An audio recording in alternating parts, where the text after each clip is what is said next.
Europe 1. Vous écoutez Culture Média sur Europe 1, 9h30, 11h avec Thomas Hill. Et ce matin, vous recevez, Thomas, la reine de la patate, Cathy Tuche, Isabelle Nanty, qui est avec nous sur Europe 1 pour les nouvelles aventures de la famille Tuche, Tuche 5, God Save the Tuche. Parce que dans ce 5e volet de la saga qui sort en salle mercredi, les Tuches partent rencontrer la famille royale anglaise.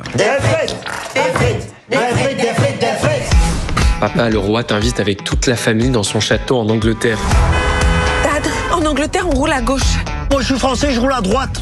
C'est du suicide. Mais pas du tout, c'est du bon sens. Imagine, t'as un Français juste en face de nous, là, qui arrive, il sera sur sa droite. Donc là, accident évité. Voilà.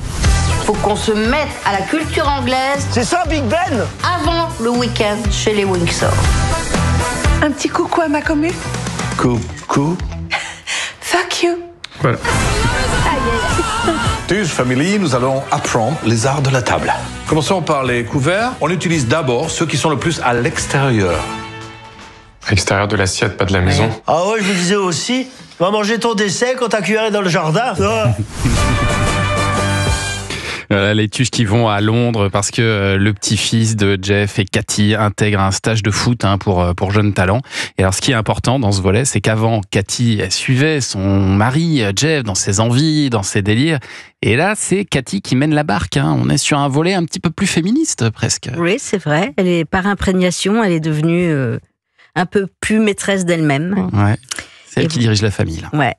Puis il lui doit quelque chose. Il lui doit quelque chose par rapport à l'Angleterre. Oui, il m'a un peu trahi. Ouais, c'est ça. Il m'a un petit peu trahi. Donc, bon, bah voilà, c'est de bonne guerre. Mais Jeff, enfin, il a déconné un peu. Elle est contente qu'ils reviennent après. Ouais. Ah, ils ont du mal à se séparer. Ouais. Et puis, bah voilà, ils se retrouvent en terre de rigueur et de tradition, on va dire. Et bah, comme d'habitude. Mais finalement, une terre de rigueur et de tradition qui a donné quand même les punks, le rock, tout ça. Donc les Tuches, finalement... ça leur va bien. Ouais. Ça leur va bien, l'Angleterre.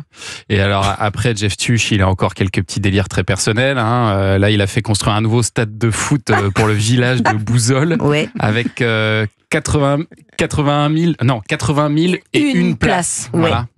Pour dépasser le Stade de France. Pour faire plus fort que le Stade de France. Mais il y a 32 personnes qui viennent voir le match, donc c'est pas rentable quoi pour l'instant. Pour le moment, il a du mal à rentabiliser, mais de toute façon, c'est pas quelqu'un qui cherche à faire du profit. Non. Mais d'ailleurs, on nous dit pas comment tout ça a été financé, comment ce stade. On cherche pas, dans les Tuches, on ne cherche jamais la crédibilité. Non, c'est pas le propos. Ah ben, je pense qu'il vaut mieux pas. Moi, j'aimerais bien quelqu'un qui cherche absolument à critiquer les Tuches sur sa crédibilité et sur sa faisabilité. En fait, rien n'est pas déçu. Il y a quasiment rien qui est possible dans les Tuches. Oui, c'est du bon sens. Souvent, c'est du bon sens. L'histoire qu'on a entendue avec les couverts à l'extérieur, évidemment, c'est du bon sens. Non, parce qu'il faut pas oublier que dans les Tuches 3, quand même, Jeff, il devient président de la République. Donc c'est vrai que si on cherchait la crédibilité, ça serait compliqué, quoi. Mais en même temps, il faut pas perdre le spectateur. Donc c'est là où c'est quand même pas si simple que ça, cette histoire. Ben ouais, il faut qu'il admette cette... Faut qu'on vous suive, quoi. Ben oui, c'est une... Comment on appelle ça, une... licence poétique. Ouais, c'est... Voilà. C'est un principe qu'il faut accepter ou pas. C'est pas la peine de venir si on est rationnel, si on veut que les choses soient vraies. Non, il faut regarder un documentaire. Plutôt, il faut se laisser embarquer, là. Et alors, en Angleterre, ils vont même rencontrer la famille royale. Bah, évidemment. Avec, bien sûr, c'était l'objectif. Avec un Charles III incarné par Bernard Ménez. Jolie poupée. C'est ce Bernard Ménez qui a effectivement des faux airs de Charles III. Mais il lui ressemble. Et tout comme Élise Larnicole ressemble à Camilla. Alors là, franchement, les deux, ils sont bluffants parce qu'ils ressemblent vraiment au roi et à la reine d'Angleterre. Ils sont bons dans leur rôle, ça leur va bien. Ah ouais, ça leur va très bien. Et puis c'est le festival des sosies quand même. Ah oui. Elton John. C'est magnifique. Ah oui, magnifique Elton John. Il paraît qu'il vous a bien fait marrer, Elton John. Ah oui, comment vous savez ça?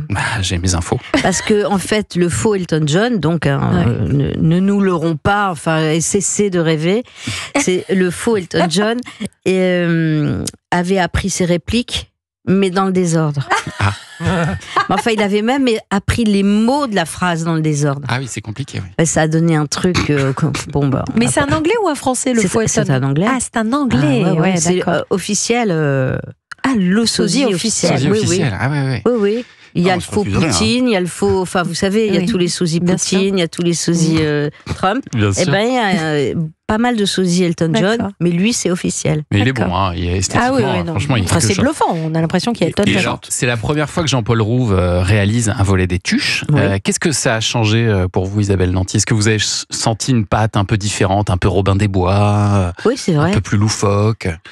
C'est-à-dire que ça n'a rien changé parce qu'on se retrouvait tous ensemble, mais il y avait quelque chose de un peu plus doux et un petit peu plus enfantin encore. Ouais. C'est-à-dire vraiment, oui, les Robin des Bois n'étaient pas loin, les Monty Python. Les nuls aussi, hein, Les on nuls, sent oui, quand même enfin, une patte. toutes ces inspirations à lui étaient un peu latentes comme ça. Ça s'appelle God Save the Tuche. C'est le 5e opus de cette saga des Tuches à voir au cinéma après-demain. Et alors, dès ce soir, il y a les Tuches 1 qui sont diffusés sur TF1. Rediffusés ce soir. Oui, parce qu'on essaye de faire que les gens aient rattrapé, là, ceux qui n'ont pas vu 1, 2, 3, 4. Oui. Ils le voient en 2 jours, quoi. Faut se dépêcher, là. Bon, Ouais, après, le marathon Tuche. on peut voir le 5 si on n'a pas vu les 4 premiers. On n'est pas perdu, oui, quoi. Hein. on s'y retrouvera. Non, pour les auditeurs qui voudraient tenter l'aventure à partir du 5, c'est possible. On peut y aller direct. C'est On peut possible. sauter dans le grand bain direct. Je crois que vous êtes une assez grande lectrice, Isabelle Nanty. Pas depuis 1 an. Ah. Ouais, j'ai pas eu le Trop temps. de tournage. Qu'est-ce qu'il faut lire? Justement, c'est ce qu'il va nous dire dans un instant. Nicolas Caro, on se retrouve avec sa pépite de la semaine. À tout de suite sur